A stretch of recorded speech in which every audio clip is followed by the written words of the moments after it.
Horse Lord fell suddenly from his mount. The wound he had taken days earlier in a petty, insignificant skirmish with a rival, a cut barely worth notice, had festered in the relentless desert heat. Blood and pus now soaked the leather strapping across his massive chest, a sickly, spreading stain. He tried to rise, but his once indomitable body shook violently, betraying him.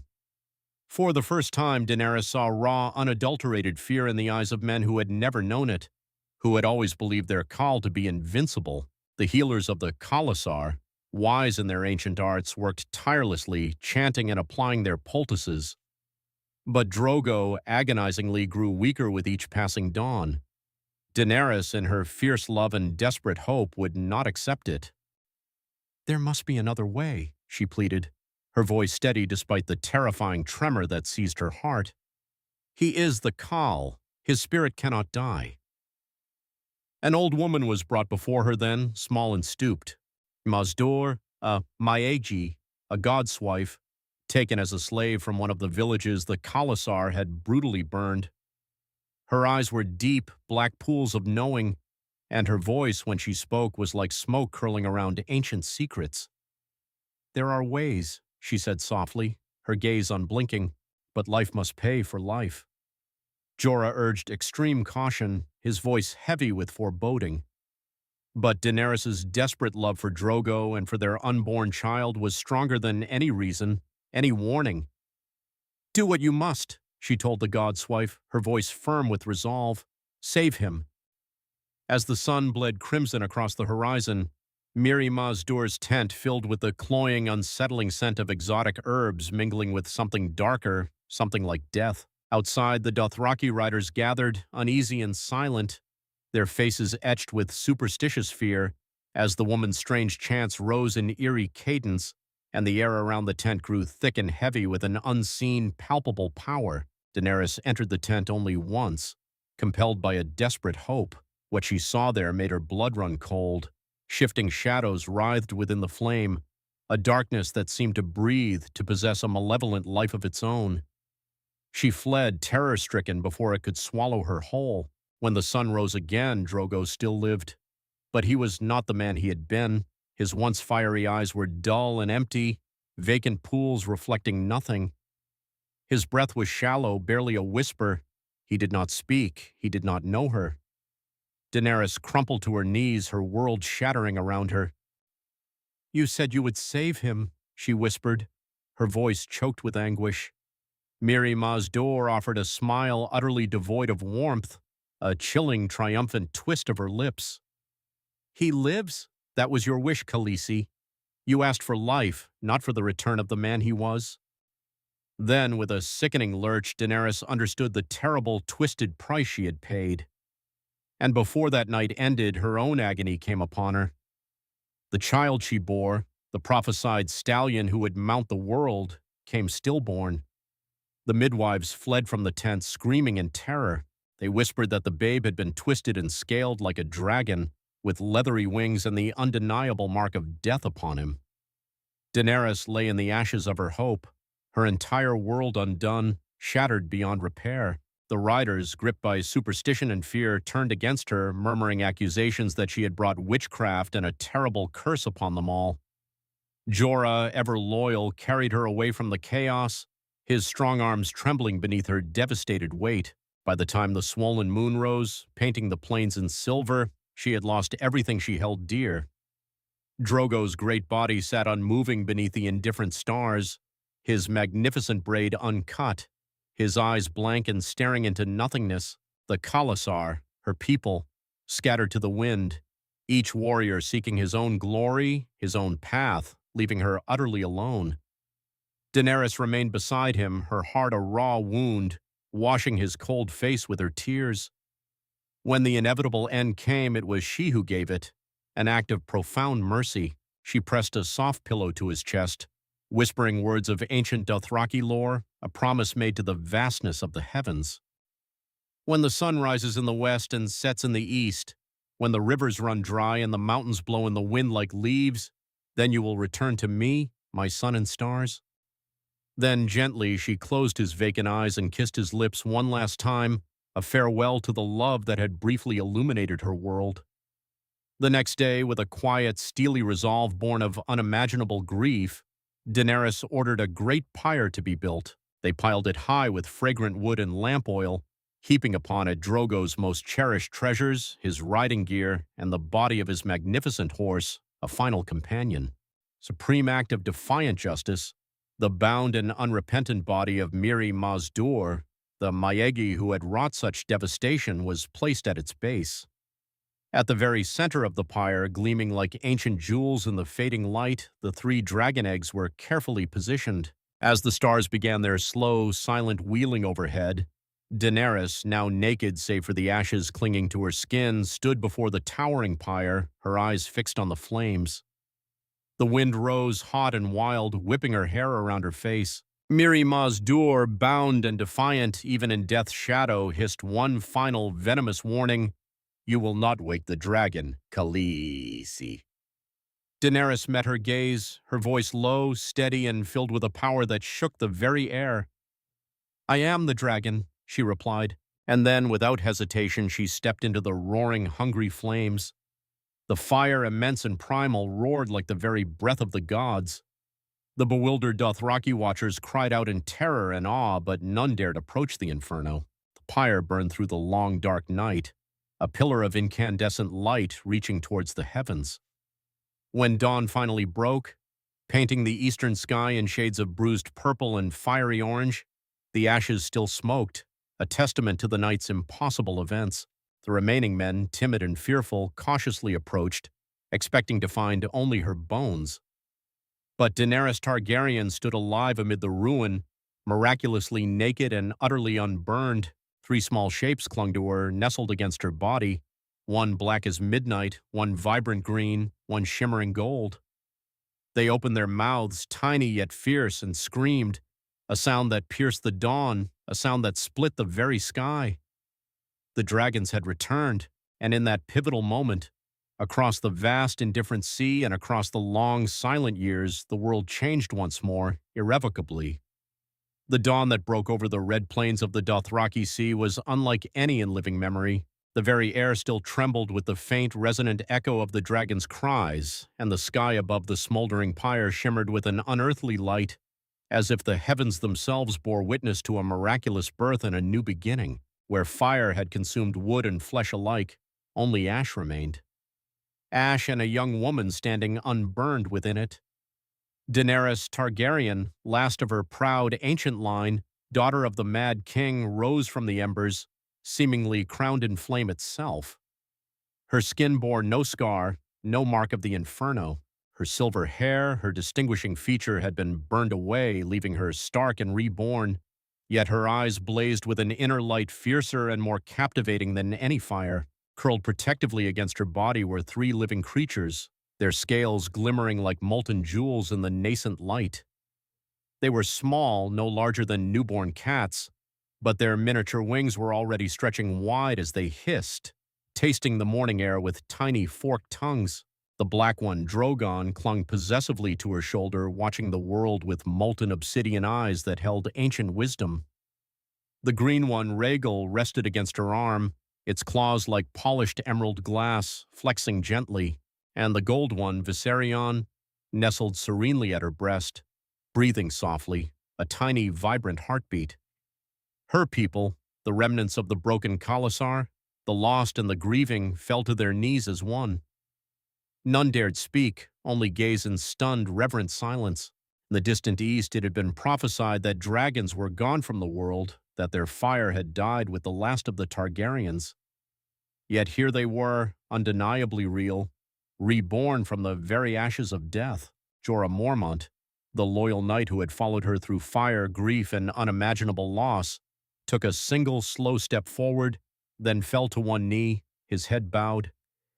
"Blood of my blood," he whispered, his voice thick with emotion. "My queen."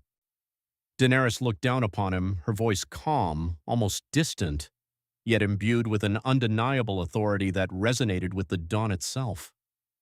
"They will come again, sir," she said, her gaze sweeping across her awestruck followers. "The world will hear the sound of dragons once more." The wind rose again, a gentle, purifying breath, scattering the ashes of the pyre across the land like a benediction, cleansing the earth. The fire had taken everything from her, her husband, her child, her fear, her past self.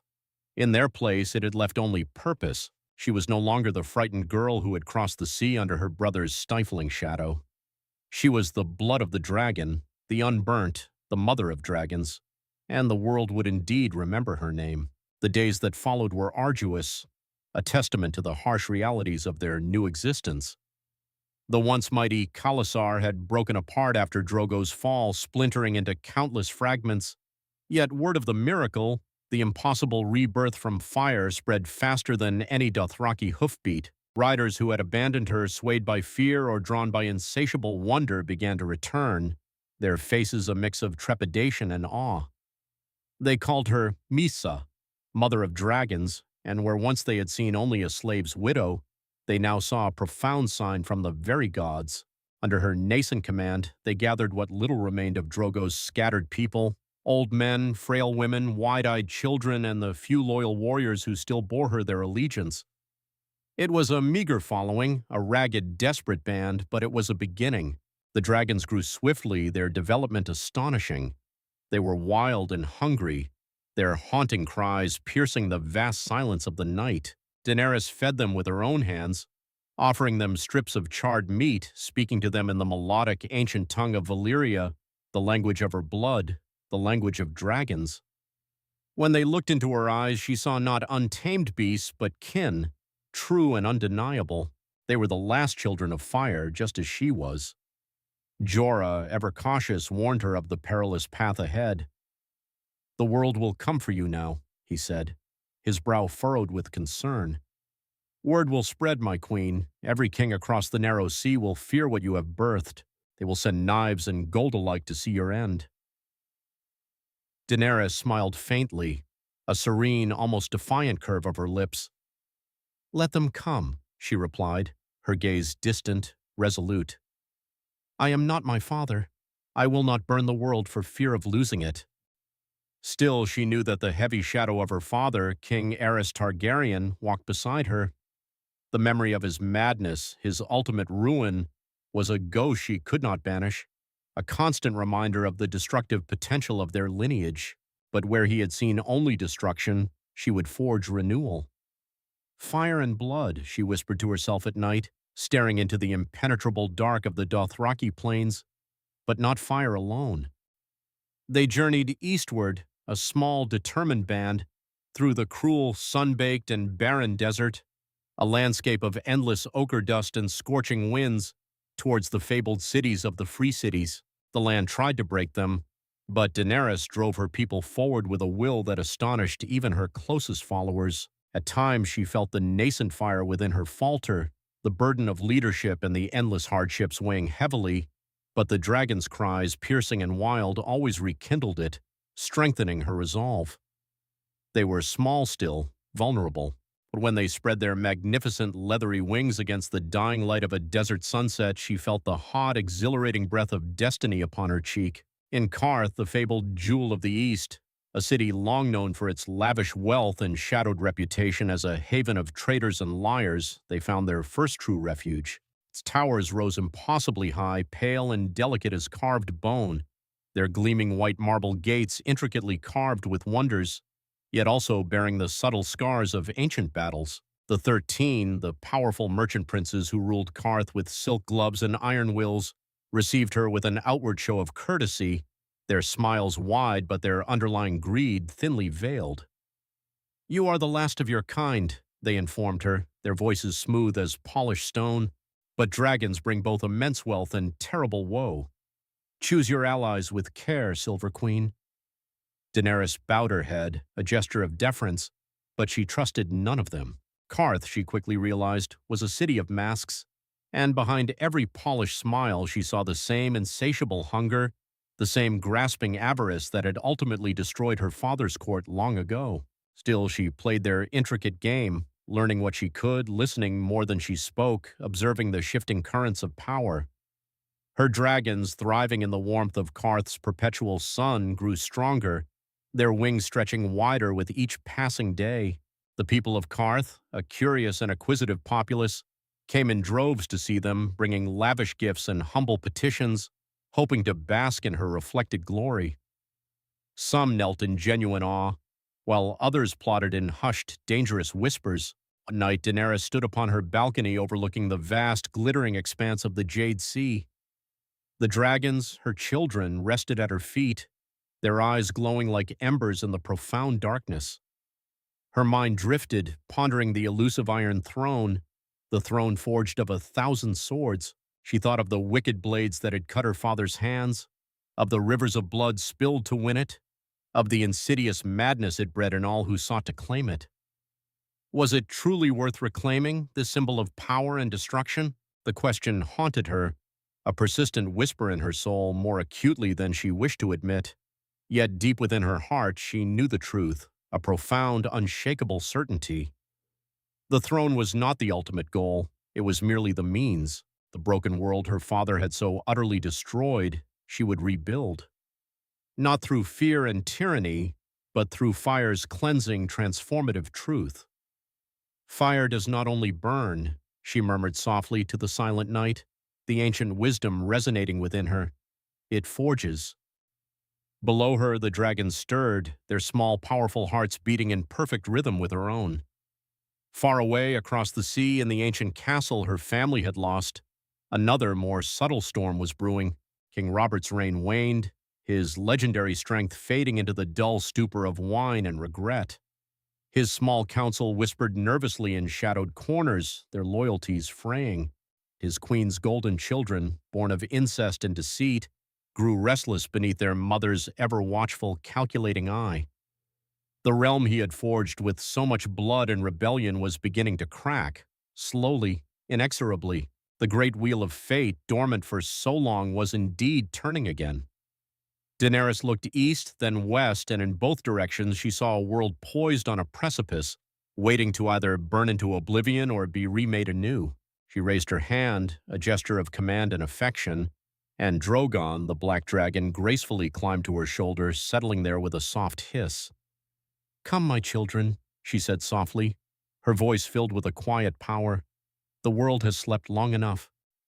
The majestic beast spread its wings, still growing, and with a cry that echoed across the gleaming marble walls of the city, a sound heard by few since the doom of Valyria, it leapt into the air. The others followed, gold and green, their wings cutting swift, silent arcs through the breaking dawn.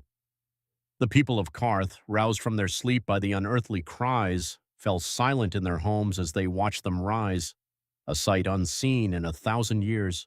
In that breathtaking moment, the ancient promise of the Targaryens was gloriously reborn, not in madness or tyranny, but in the elemental power of flame and flight. And somewhere deep within the dark, beating heart of Westeros, where the Iron Throne still waited, cold and stark beneath its crown of blades, a chill wind passed through the great hall. The torches flickered wildly, and the shadows danced like spectral firelight upon the steel, for the dragons had truly awakened.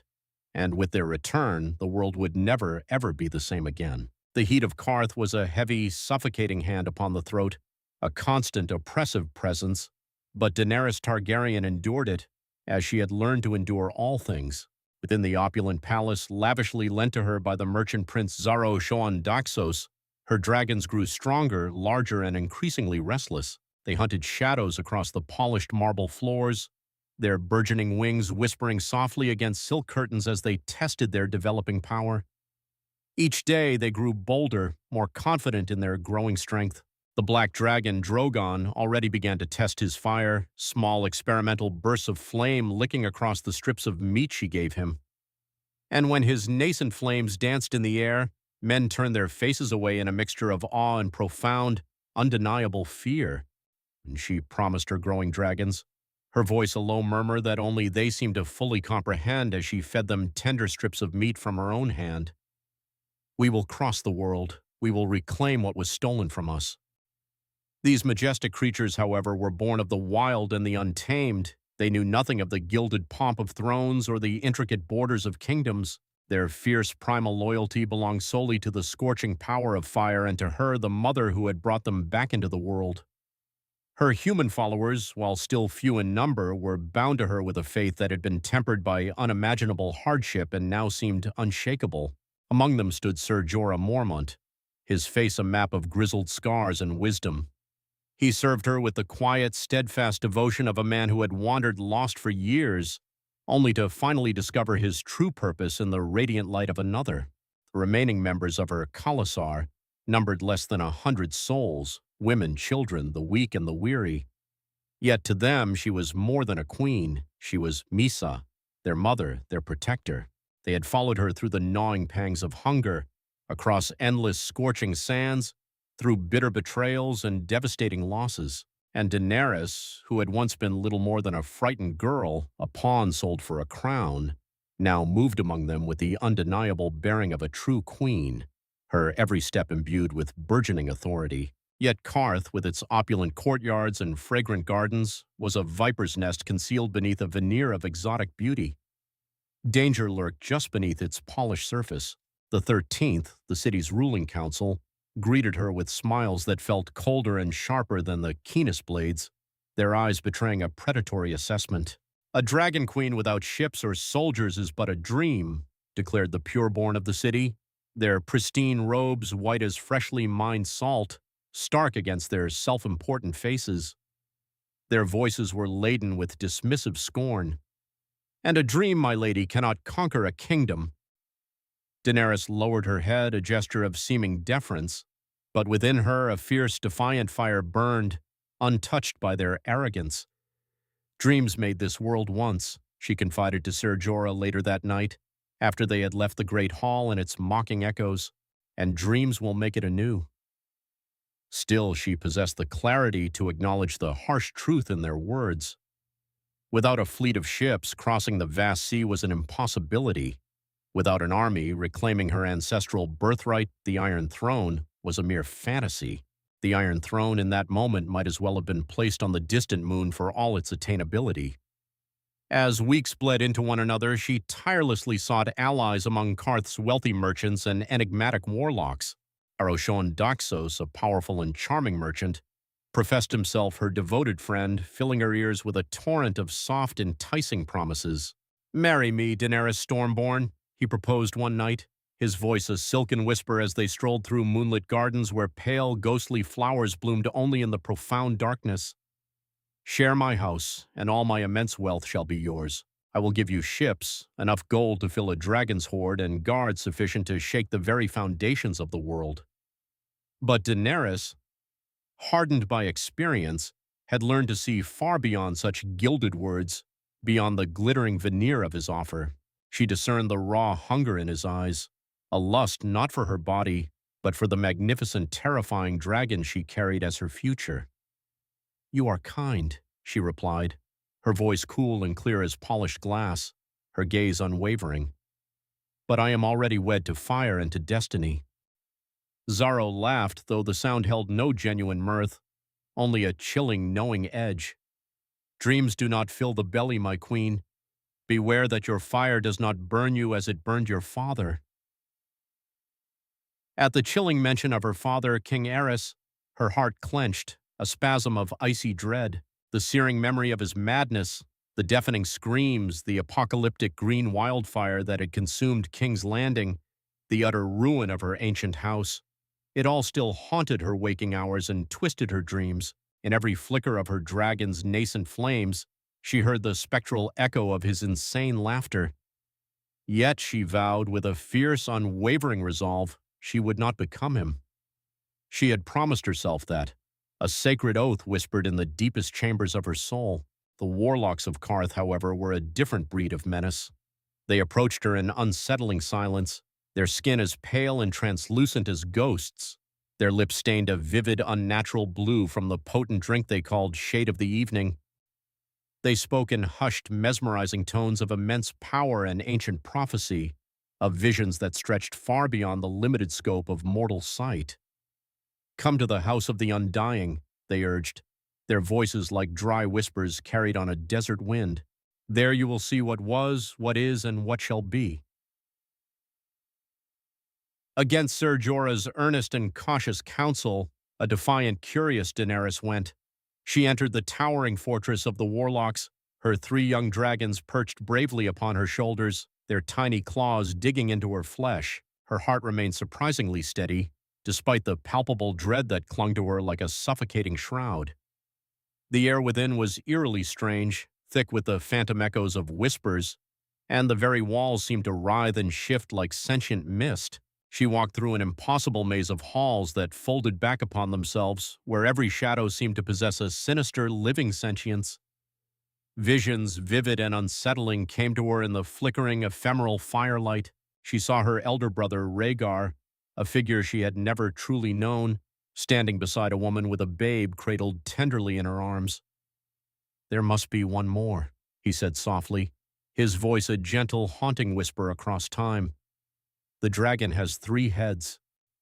His eyes, ancient and knowing, met hers, and though she had never truly known him, tears, hot and unexpected, welled in her own. She saw when she finally emerged from the House of the Undying, her dragon shrieking with a primal, triumphant fury around her. The ancient, ominous structure was ablaze, consumed by an inferno. Whether the Daenerys, you must, the gold, as her others, the salt, she thought, but the fire ahead, they were the, and she had, but to, before, when they, one day, the very markets surge, if they pretend, he spoke, she, all, at last, the good, the slave, didn't. The man froze, the color draining from his face as the horrifying realization dawned upon him that she had understood every vile, insulting word he had spoken. "You," he stammered, his bravado crumbling into dust. "Drogon," she commanded softly, her voice barely a whisper, yet infused with an undeniable authority that resonated through the very air. The black dragon opened its massive jaws, and a torrent of fire, roaring and consuming, filled the entire plaza. The air itself seemed to scream in agony. Krasnys died before he could even attempt to run, his expensive silks turning to ash in an instant, his flesh searing away. The other masters followed, their panicked cries utterly lost in the deafening roar of the flames. Daenerys turned to the 10,000 unsullied, her voice rising clear and strong above the remaining chaos. "Slaves you were," she cried, her voice ringing with liberation. "But now you are free. Will you fight for me as free men?" The vast army stood utterly still, like statues carved of obsidian. Then, as one, they struck their spears upon the ground with a thunderous impact that rolled across the city like a seismic tremor. "Misa!"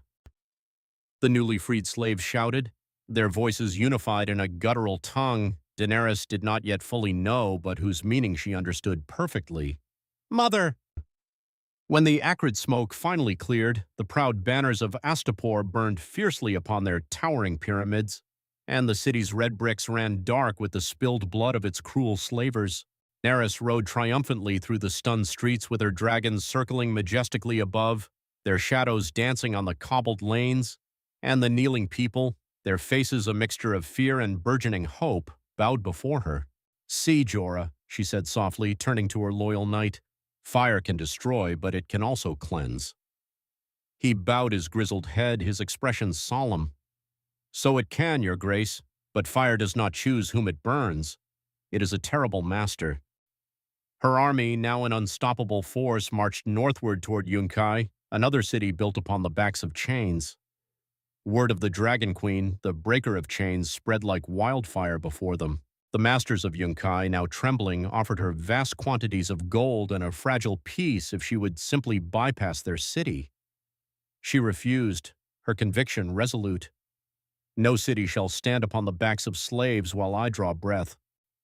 Her unsullied, moving with perfect, terrifying unity, struck swift and sure. The formidable walls of Yunkai fell, its gates thrown open from within by those who had once been bound in shackles. When Daenerys entered, thousands upon thousands gathered around her, their faces upturned, a sea of hope and desperation. They called her Mhisa again, their voices ringing with adoration, reaching out to touch her hands, her cloak, even the very hem of her gown as if she were a living goddess. She looked upon their faces, hopeful, desperate, utterly reliant, and something profound shifted within her heart. These were not her subjects by blood or by birthright, yet they were hers all the same. She had freed them. She had given them more than mere life. She had given them the precious gift of hope. And in their adoring eyes, she saw her true purpose take undeniable form, not merely to reclaim a distant throne of cold blades, but to shatter the very chains of a world built upon cruelty and